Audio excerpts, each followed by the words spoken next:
तुम्ही बघू शकता मेथीच्या देठापासून छान अशी भाजी तयार झालेली आहे।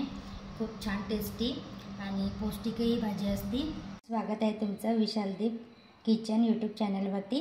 आज आपण करणार आहोत मेथीच्या देठापासून भाजी। मेथीची भाजी निवडल्यानंतर हे जे देठ शिल्लक राहतं ते ह्या कवळ्या देठापासून आज आपण कवळं देठ घ्यायचं आणि या कवळ्या देठापासून आज पौष्टिक आणि टेस्टी आपण भाजी करणार आहोत। तर सर्व आपण हे देठ असे निवडून घेऊया मेथीच्या भाजीपासून। आता आपण हे मेथीचे कवळे देठ निवडून घेतलेले आहे आणि स्वच्छ 2 पाण्याने धुवून घेतले।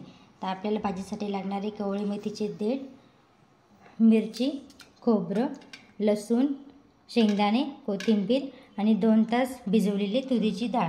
याऐवजी तुम्ही मुगाची डाळ सुद्धा घेऊ शकता आणि याच्यामध्ये तुम्ही वाटणामध्ये तीळ सुद्धा टाकू शकता।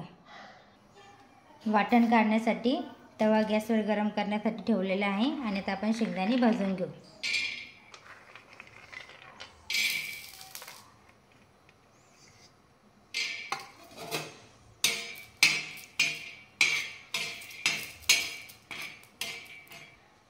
शेंगदाणे छान भाजलेले आहेत, मिक्सरच्या भांड्यामध्ये काढून घेऊ। आता मिरच्या भाजण्यासाठी टाकू। माणसे मिरच्या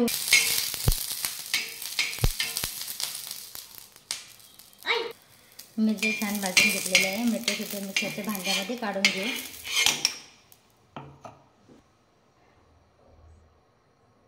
त्या भांड्यामध्ये ही मेथीचे कवळे देठ,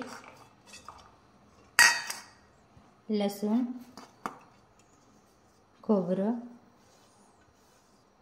थोडीशी कोथिंबीर टाकून हे वाटण मिक्सरमधून बारीक काढून घेऊ। अशा प्रकारे बारीक वाटण आपण करून घेतलेले आहे। भाजीला फोडणी देण्यासाठी आपल्याला जिरं, मोहरी, हळद आणि भाजी टाकण्यासाठी मीठ लागणार आहे। फोडणी देण्यासाठी पातेला गॅसवर ठेवले, त्यामध्ये 1 पळी तेल टाकलं। तेल तपलं की नाही आपण बघूया। तेल छान तपलेले आहे। मोहरी टाकूया, जिरं टाकूया, थोडीशी हळद आणि भिजवलेली मुगाची डाळ टाकूया।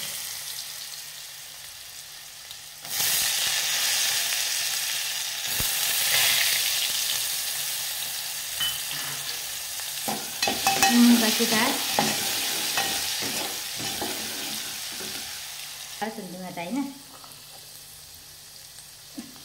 तुरीची डाळ भिजवल्यामुळे लवकर शिजते। थोडंसं पाणी टाकून तुरीची डाळ छान शिजवून घ्या।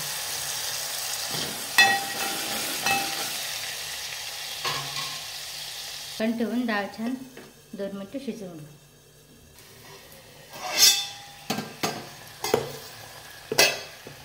तुरीची डाळ शिजलेली आहे। तुरीची डाळ आपल्याला जास्त शिजू द्यायची नाही आहे, थोडी ठेवायची आहे। आता आपण जे वाटण वाटलं आहे मिक्सरमधून ते वाटण टाकूया।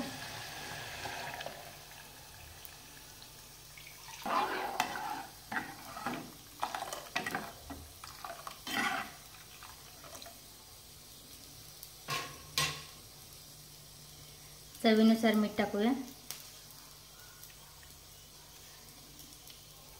कोथिंबीर टाकूया आणि भाजीला 1 उकळी येऊ द्या, त्यासाठी झाकण ठेवूया। भाजीला छान उकळी आलेली आहे, तुम्ही बघू शकता।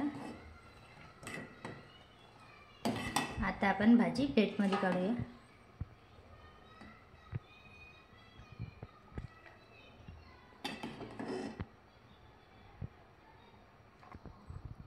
तुम्ही बघू शकता मेथीच्या देठापासून छान अशी भाजी तयार झालेली आहे। तुम्ही बघू शकता मेथीच्या देठापासून छान अशी भाजी तयार झालेली आहे। खूप छान टेस्टी आणि पौष्टिकही भाजी असते। तुम्हाला जर हा व्हिडिओ आवडला असेल तर लाईक करा, शेअर करा आणि चॅनलला सबस्क्राईब करा।